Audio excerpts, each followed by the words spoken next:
आवाज महाराष्ट्राचा। संत ज्ञानेश्वर महाराज पालखी सोहळ्यात स्वर्गीय आमदार लक्ष्मण जगताप आणि त्यांचा वारसा पुढे चालू शंकर जगताप आणि आमदार अश्विनी जगताप यांच्या वतीने वारकऱ्यांसाठी मोफत आरोग्य तपासणी आणि उपचार तसेच औषध वाटप करण्यात आले। आज संत ज्ञानेश्वर महाराज यांची पालखी सासवडवरून जेजुरी ग्राम मार्गस्थ झाली आणि याचा आढावा घेतला आहे महाराष्ट्र 18 न्यूजचे संपादक देवा भालके यांनी। पाहूयात। नमस्कार, महाराष्ट्र 18 न्यूजमध्ये आपल्या सर्व प्रेक्षकांचे सहर्ष स्वागत आहे। आपण बघतोय की सासवडवरून आता संत ज्ञानेश्वर महाराजाची जी पालखी जी आहे ती आता पंढरपूरकडे मार्गस्थ होत आहे आणि आपण बघतोय की या ठिकाणी स्वर्गवासी आमदार लक्ष्मणभाऊ जगताप यांच्यातर्फे मोफत गोळ्यांचं औषधांचं आयोजन जे आहे ते केलेलं आहे आणि लोकनेते स्वर्गीय लक्ष्मणभाऊ जगताप यांचाच वारसा पुढं नेत शंकर जगताप त्याचबरोबर अश्विनी जगताप यांच्यातर्फे टोटल मोफत औषधाचं जे आहे ते वाटप करताना आपल्याला पाहायला मिळते आणि आपण बघतोय की लाखो वारकरी जे आहेत ते या गोळ्या औषधाचा जे आहे ते लाभ घेताना आपल्याला पाहायला मिळत आहेत आणि हजारो वारकरी जे आहेत ते या वारकरी चलत असतात आणि पायी जात असताना काही दुखापत झाली किंवा कोणाला खोकला ताप वगैरे ह्या येत असताना आपण बघतोय की या ठिकाणी जे आहे ते शंकर जगताप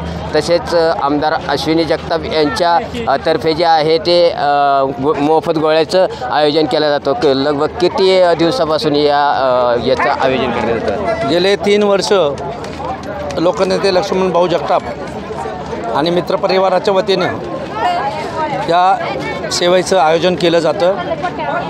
लक्ष्मणभाऊ जगताप यांच्या पश्चातसुद्धा त्यांचे बंधू विजय शेठ जगताप, शंकरभाऊ जगताप आणि आमदार अश्विनीताई जगताप यांच्या वतीनं या वारकऱ्यांची आरोग्यसेवा अव्याहतपणे चालू आहे।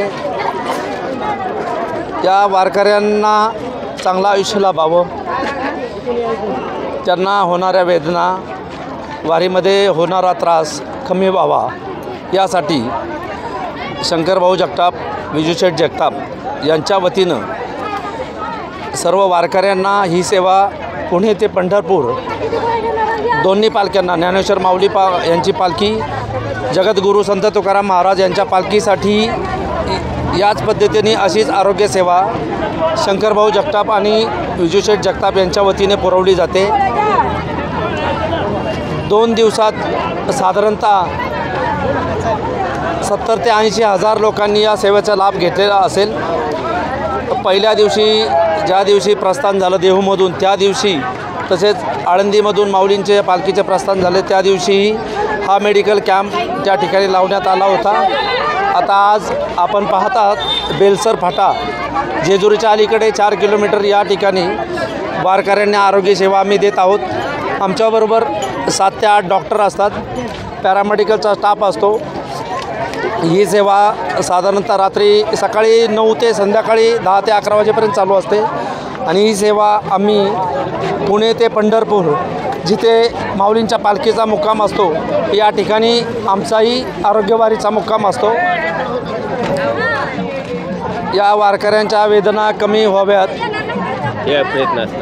हाच आमचा प्रयत्न असतो। धन्यवाद। आपण बघितलं की गेली 3 वर्षापासून ज्या आहे ते या अशा सेवा ज्या आहेत त्या पुरवल्या जात असल्याचं येथील डॉक्टरांनी सांगितलेलं आहे आणि आपण बघतोय की या 2 दिवसामध्ये जवळपास 40 ते 80 हजार जे आहे ते वारकऱ्यांनी आत्तापर्यंत या मोफत औषध उपचाराचा जो आहे तो लाभ घेतल्याचं डॉक्टरांनी सांगितलेलं आहे। महाराष्ट्र 18 न्यूजसाठी देवा भालके, पुणे।